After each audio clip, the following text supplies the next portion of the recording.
My child is 11 years old. 11 years old. And why did you have your child join Rex Academy? So we had done a summer camp with Rex, I think last year at her school, which is Lamplighter, and Sandy had introduced us to it, to Rex, and we really liked the concept that introducing science and technology through these fun camps to children. I think it was a great idea, and that's how we got introduced to Rex, and both our girls really loved it, the experience. Oh, so you have another child in Rex as well?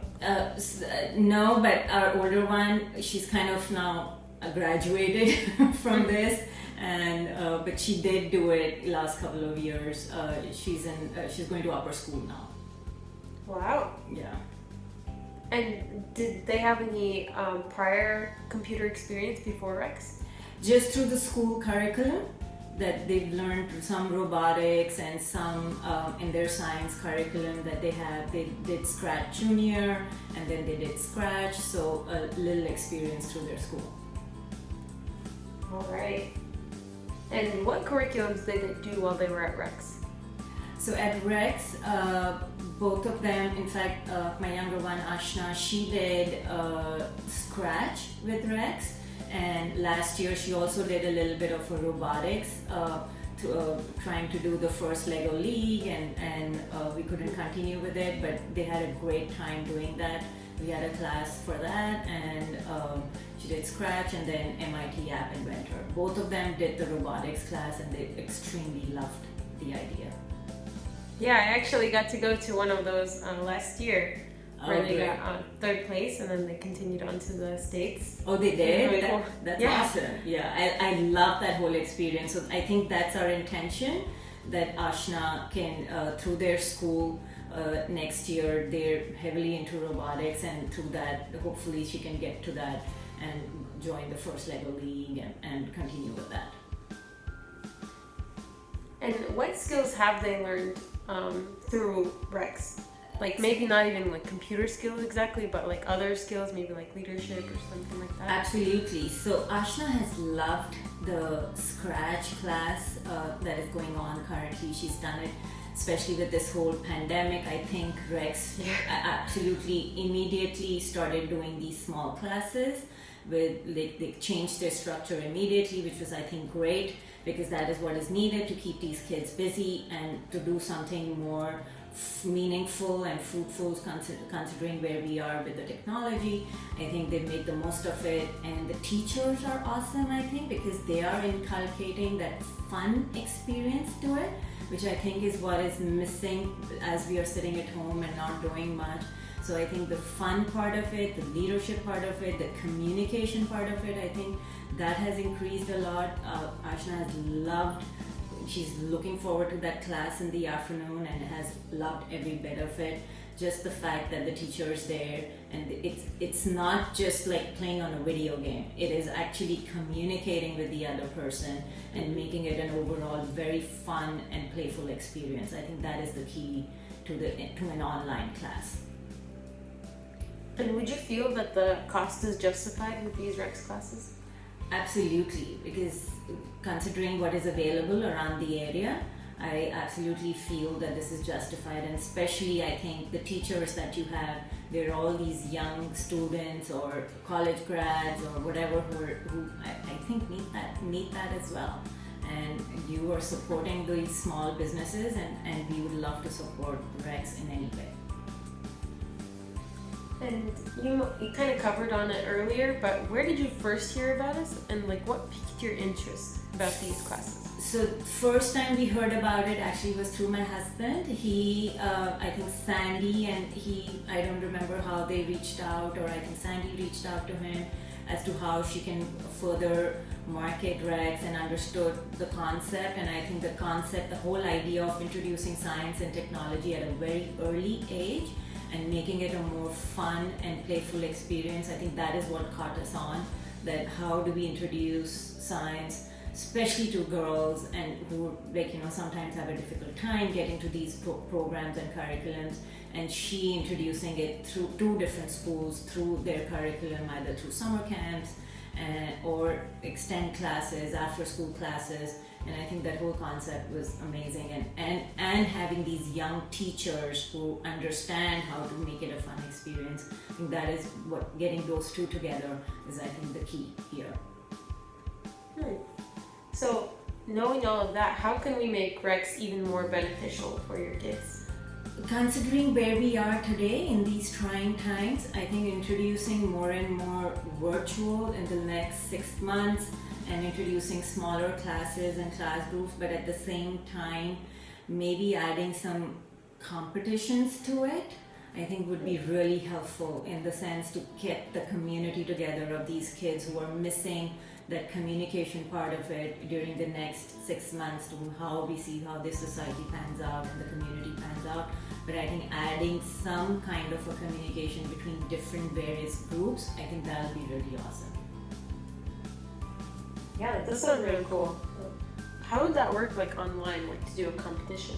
Maybe you have like these 3 groups of, like, for example, MIT App Inventor, and you compete maybe they create a game together, and this similar format of FLL, where they have the Lego Leagues for the robotics. You could probably, within your same curriculum, you could create different teams and come up with a competition rule and just do a virtual competition. I don't think anybody else has thought of it, but I think that'll be a great idea to get all your kids together and say that, okay, we are the first one in the community to come up with a virtual competition. And you could have some judges from like, I don't know, wherever, like your teachers or certain schools or something, and then you could create that virtual environment. I think for the next couple of months, that would be awesome. I'll definitely bring that up to Sandy. That sounds like a really cool idea. Great. And that was actually the last question of mine. Great. So Awesome. Thank you so much. Thank you so much. And what is your name? It's Anurag Jain. All right. And I hear that you were from a computer science background yourself. Could you tell me more about that? Well, I wouldn't say I have a computer science background. I'm an electrical engineer. I've dabbled with computers. I've run companies that do coding, but I wouldn't suggest that I have a deep technical knowledge. I have more of an interest in computers, if that's the right word for it. So, knowing that you work with computers like on the side, or you know how the businesses work, would you say that starting with like a computer experience, especially in these times, is important? Yeah, so that's the most important thing, right? And that's why Ashna is doing this. I really think that in the future, computers, robotics, artificial intelligence, programming, whatever you may say, a broad bucket, which is saying computers, right? But really, it is extremely important that every child, every person, older and younger, but especially every child, gets a deep appreciation of the technologies that are coming, that they can play with, because the world is about to get even more dependent on computers. And that was going anyway, but you'll notice that from the pandemic, all the companies that are doing something with technology have actually radically increased their technology plans in terms of automation, people, artificial intelligence, data analytics, and therefore getting people exposed to this early is extremely important for all of us. Yeah, that's so true. A lot of like the webcams, all the computers like are going out of stock right now, and just a lot of companies are realizing that they can actually work from home. I'm wondering if that's going to change anything for the future. I think there are broad trends that are coming up. One is it'd be more technology aided, all of our work. We already knew that, but we're seeing more of that. You're going to see much more in terms of work from home, or a combination of work from home and work from office. So the tools that you need to go back and forth and meet multiple locations, or backward and forward, need to be in place, collaboration tools and communication tools. You're going to see more automation, I think. If you look at companies, whatever plans they had for automation are increasing. So that means technologies like artificial intelligence, machine learning, data analytics will play even a bigger role in the future. People are reducing their dependence on people where they don't need it, which may be a bad outcome for the world, but that's what's happening, and we need to play into that. So how can Rex help to join that kind of automated world that will be in the future? I think Rex plays a very important role. I've always told Sandy that I'm a fan of Sandy, I'm a fan of Rex, and I've used it with my kids for a very long period of time. My simple short-term answer is exposing our kids and getting our kids very quickly to understand the wave of the future and being very comfortable with these technologies are very important. That's one. Then you have people that are a little bit older, and I think retraining them because their jobs are about to change. Whatever they did in any particular way is about to change. So retraining is going to play a huge role, and I think governments are going to play a much bigger role than they've done in the past. I think, in fact, governments haven't done enough in terms of retraining. But you'll see coming out of COVID, the massive layoffs, we will have to retrain people to give them new skills to put them back to work. And I see Rex playing a huge role in that. So you're saying that Rex could like alter their plans not only for children but also for adults as like retraining? Absolutely. And so children, you go right from K-12 all the way, right? So different levels, you've got different things. So you go to a child like Ashna, you need to play video games and train her, but you're still training her on important computer programming. It just may be called a video game today, graphics or gaming, right? When you go to adults, their job and their job content will be changing. How they do their work, what tools they need to do their work will be changing. So taking all of that into account, how could we make Rex even more beneficial for the children? So starting with children, I would say, right now we're in a virtual world, so as many camps as possible where we get groups of children or individual children trying to learn various technologies, right? Whether it's Scratch or Mighty Inventor or Roblox or other types of technologies. I think we have to go up the curve as well. Teach robotics, we have to teach artificial intelligence and machine learning as well. And I don't know all the technologies for kids.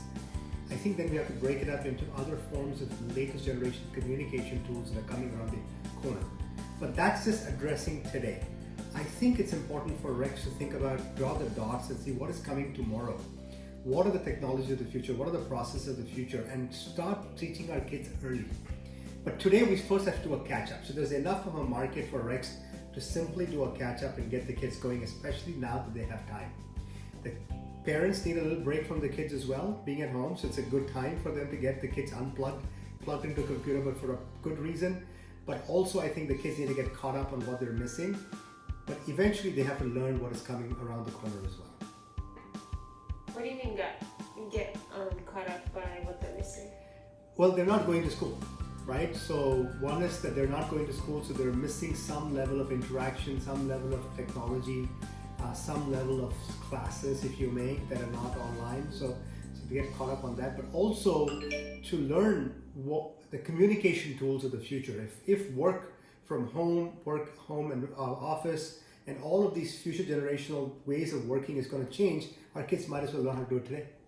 Because in fall, they may not be going back to their classes full time anyway. So how do they work from home? How do they work from school back and forth? Just learn all of that because it helped them with their jobs anyway. That's a very good point. And that was actually my last question.